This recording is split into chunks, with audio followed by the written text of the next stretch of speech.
नमस्कार, मैं कुशाल भारद्वाज और स्वागत है आप सबका मेरे इस YouTube मंच पर। हिमाचल प्रदेश में आज एक बार फिर से शर्मसार करने वाला घटनाक्रम हुआ है।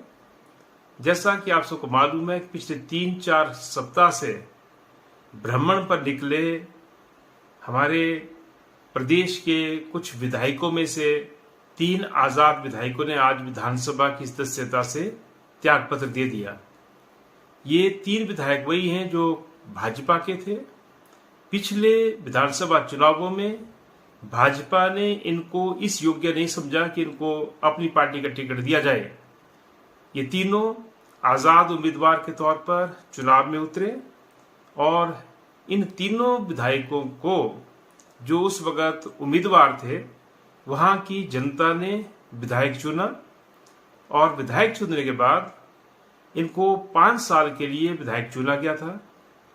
लेकिन आज इन 3 आजाद विधायकों ने विधानसभा की सदस्यता से इस्तीफा दे दिया। ये किसी का भी व्यक्तिगत फैसला हो सकता है, उसकी कुछ मजबूरी हो सकती है इस्तीफा देना, लेकिन उससे भी शर्मसार ये है कि इस्तीफा देते हुए तीनों फिर बोल रहे कि हम दोबारा से चुनाव लड़ेंगे। ये क्या मजाक बना दिया आपने लोकतंत्र का। आपके ऊपर ऐसा कौन सा दबाव था? क्योंकि जो आजाद विधायक है उसकी तो नाराजगी किसी से नहीं है। अगर वो किसी से नाराज भी है तो वो तो आजाद का आजाद रहेगा, वो स्वतंत्र है, वो एक पार्टी को समर्थन दे सकता है, दूसरी को दे सकता है, उसके ऊपर ऐसी कोई पाबंदी नहीं है आजाद विधायक के ऊपर। तो फिर ऐसी क्या नौबत आ गई कि तीनों आजाद विधायकों ने विधानसभा की सदस्यता से त्यागपत्र दे दिया और बड़ी बेशर्मी के साथ फिर बोल रहे हैं कि हम जो है पार्टी का टिकट लेकर के आएंगे और फिर से चुनाव लड़ेंगे। तो क्यों 3 विधानसभा क्षेत्र की जनता के साथ आपने धोखा किया जिन्होंने आपके ऊपर विश्वास किया? ये एक बेसिक सवाल है साथियों। ये लोकतंत्र का मजाक बना करके रख दिया है। इससे पहले कि इन मुद्दों पर मैं अपने विचार रखूं, आप सबसे अनुरोध है कि आप मेरे इस YouTube चैनल को जो कुशाल भारद्वाज के नाम से है, इसको आप सब्सक्राइब जरूर करें। जैसा कि मैंने पहले भी बताया कि मेरा YouTube चैनल कमर्शियल यूज़ के लिए नहीं है, इसलिए मैंने आज तक इसको मोनेटाइज भी नहीं कराया है। पर मेरा आप सबसे अनुरोध है कि अपनी बात आप सब तक पहुंचाने के लिए आप मेरे चैनल को ज़्यादा से ज़्यादा सब्सक्राइब करें, वीडियो को लाइक और शेयर जरूर करें और इस पर कमेंट भी करें। ये हिमाचल प्रदेश के इतिहास में पहली बार हुआ कि एक पार्टी जिसको 68 में से मात्र 25 सीटें आ रही है और दूसरी पार्टी जिसको 40 सीटें आ रही है, 40 सीटों वाली की सरकार बनेगी। और जो 3 आजाद विधायक थे उन्होंने भी जो है सत्तारूढ़ पार्टी को अपना समर्थन दे दिया, तो उसकी संख्या 43 हो गई 3 आजाद के समर्थन से। और कहां 43 और कहां पर 25, और जिनकी संख्या 25 है वो बार बार बोल रहे हैं कि ये सरकार कुछ दिनों के मेहमान है, ये सरकार गिर जाएगी, ये सरकार जो है असफल हो जाएगी। ये किस आधार पर कहा जा रहा है? और इसकी बानगी हमने देखी सबने कि किस तरीके से खरीदो फरोख्त हिमाचल प्रदेश के अंदर हुई। जब राज्यसभा का चुनाव हुआ तो जिसके पास 43 विधायक थे उसको 43 विधायकों का समर्थन प्राप्त नहीं हुआ, बल्कि उस पार्टी के भी 6 विधायक जो है वो दूसरी पार्टी ने तोड़ दिए। और किस आधार पर तोड़े? बिना पैसे के कोई टूटने वाला नहीं था। आज जो देश के अंदर हालात है, जिस तरीके से इलेक्टोरल बॉन्ड का घोटाला उजागर हुआ है, जिस तरीके से भाजपा बेनकाब हुई है, जिस बेशर्मी के साथ भाजपा ने देश को लूटा है, देश के संसाधनों को पूंजीपतियों के हवाले किया है, पूंजीपतियों को बड़े बड़े ठेके दिए गए हैं, यानी कि जो ठेका कम अमाउंट में होना था उसको जो है हजारों करोड़ में दिया गया और उसमें से जो है रिश्वत खाई गई। और कुछ जगह ऐसा हुआ कि पहले रिश्वत खाई गई, उसके बाद ठेके दिए गए। और कुछ मामलों में ऐसा हुआ है कि केंद्र की भाजपा सरकार ने ईडी और अन्य एजेंसियों का दुरुपयोग करते हुए कंपनियों के ऊपर छापे मारे और उसके बाद बदले में उनसे जो है भारी भरकम जो है चंदा ऐंठा है। तो ऐसे में उस चंदे का जो उपयोग या प्रयोग हो रहा है पिछले कई सालों से, वो इसीलिए हो रहा है कि विपक्ष के एमएलए खरीदे जाए, विपक्ष के सांसद खरीदे जाए, विपक्ष की सरकारों को जो है गिराया जाए।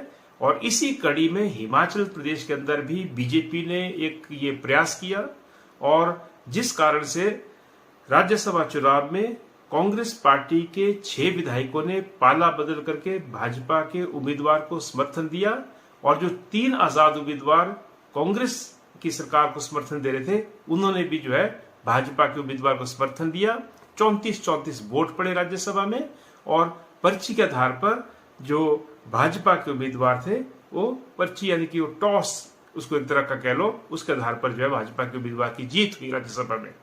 और उसके बाद उन्हीं जो 6 विधायक कांग्रेस के थे जिनको बागी बोला गया, उन 6 विधायकों ने पार्टी व्हिप का उल्लंघन किया। बजट जब पारित होना था और तब पार्टियां व्हिप जारी करती है, लेकिन व्हिप जारी होने के बाद जो बजट में जब वो वोटिंग होनी थी उससे जो है गैर हाजिर रहे कांग्रेस के निर्वाचित 6 विधायक, और इस तरीके से जो है उनकी विधानसभा सदस्यता माननीय जो विधानसभा अध्यक्ष उन्होंने रद्द कर दी थी। तो ये बात तो समझी जा सकती है क्योंकि उन्होंने पाला बदला, उनकी सदस्यता रद्द हो गई और उसके खिलाफ वो सुप्रीम कोर्ट गए। सुप्रीम कोर्ट से उनको कोई राहत नहीं मिली और सुप्रीम कोर्ट ने बोला कि इस पे ना तो स्टे हम देंगे ना कुछ। तो इस तरीके से जो कांग्रेस के 6 विधायक थे उनकी सदस्यता तो समाप्त घोषित हो गई। हालांकि अभी सुप्रीम कोर्ट में अगली सुनवाई 6 मई को है, लेकिन चुनाव घोषित हो गए और एक बार जब चुनाव घोषित हो जाते हैं तो उसको आमतौर पर रोका नहीं जाता है, और इसलिए ये स्वाभाविक है कि इन 6 सीटों पर चुनाव होने हैं। तो ये बात समझी जा सकती है कि उन्होंने पाला बदला, भाजपा के पाले में चले गए, कितना पैसा लिया ये वो जाने, लेकिन प्रदेश भर में चर्चा यह है कि दब करके पैसा लिया गया है, जनता के साथ धोखा किया गया है, जनता ने वोट दे करके उनको जितवाया था और वो जो है पाला बदल करके दूसरी तरफ खड़े हो गए और प्रदेश में फिर से जो उपचुनावों की नौबत जो खड़ी कर दी, जबकि ऐसा होना नहीं चाहिए था। ये हिमाचल प्रदेश के इतिहास में ऐसा पहली बार हुआ है। लेकिन जो आज की घटना वो और भी शर्मसार करने वाली है। ये जो जिन 3 विधायकों ने आज विधानसभा की सदस्यता से त्याग पत्र दिया, उनके ऊपर तो कोई बंदिश थी ही नहीं, वो तो आजाद जीते थे और आजाद विधायक के तौर पर वो स्वतंत्र थे कि वो किसी पार्टी को समर्थन देना है या नहीं देना है। उनके ऊपर कोई व्हिप जारी नहीं होता है, उनके ऊपर कुछ भी जो है इस तरीके का कोई शिकंजा नहीं कसा जा सकता किसी पार्टी के द्वारा। तो फिर उन्होंने इस्तीफा क्यों दिया? क्यों 3 विधानसभा क्षेत्र की जनता के साथ उन्होंने धोखा किया? जिस जनता ने बड़े अरमानों से उनको विधायक चुना था और जिस जनता की उम्मीद थी कि 5 साल विधायक रहेंगे तो हमारे विधानसभा क्षेत्र के लिए काम करेंगे, लेकिन वो 3 विधायक किस दबाव में थे, ये सवाल है। क्या उनसे किसी कोरे कागज पर साइन करवाए गए थे भाजपा के द्वारा और भाजपा उनके ऊपर दबाव बना रही थी कि तुम रिजाइन करो? और आज उन 3 विधायकों ने जो है रिजाइन किया है, जो प्रदेश के लिए शर्मसार कर देने वाली घटना है। और ये सीधे तौर पर मैं ये कहना चाहूंगा कि 3 विधानसभा क्षेत्र की जनता के साथ उन चुने हुए विधायकों ने धोखा किया है। फिर से उनको जो है उपचुनाव में धकेल दिया गया है। और जब आपने रिजाइन कर दिया तो घर में बैठो, फिर क्यों बोल रहे कि हम दोबारा जाएंगे, जनता के बीच में चुनकर जाएंगे? अरे भैया, जनता ने तुम्हारे को 5 साल के लिए जिता करके भेजा था। आपको इसलिए भेजा था कि 1 साल जो है विधानसभा में जाओ और उसके बाद जो है 4 हफ्ते जो है मटर गश्ती करो, घूमने फिरने निकल जाओ, भ्रमण पे निकल जाओ, पिकनिक मनाओ और उसके बाद आओ, इस्तीफा दो और फिर बोलो हम दोबारा चुनाव लड़ेंगे और दोबारा जो है किसी पार्टी से लड़ेंगे। तो आपको विधायक जिताया गया था भाई, जब विधायक जिताया गया था तो उस जिम्मेवारी को निभाओ, और अगर नहीं निभाई जाती है, इस्तीफा दीजिए तो घर बैठो, अब क्यों चुनाव लड़ना है? और इसलिए जो है मेरा ये जनता से अपील है कि ये जो प्रदेश में इस तरीके से भाजपा कर रही है, हम भी विपक्ष में हैं। कांग्रेस की सरकारों के खिलाफ निरंतर हमने लड़ाई लड़ी है, मेरी पार्टी ने, हमने हमेशा हम फोर फ्रंट पे रहे। उसकी कोई भी नीति अगर वो जनता के खिलाफ है, हमेशा हम आंदोलन में रहे, संघर्ष में रहे। हमारे ऊपर अनेकों मुकदमे बने, कांग्रेस की सरकार के दौरान भी बने, भाजपा की सरकारों के दौरान भी बने।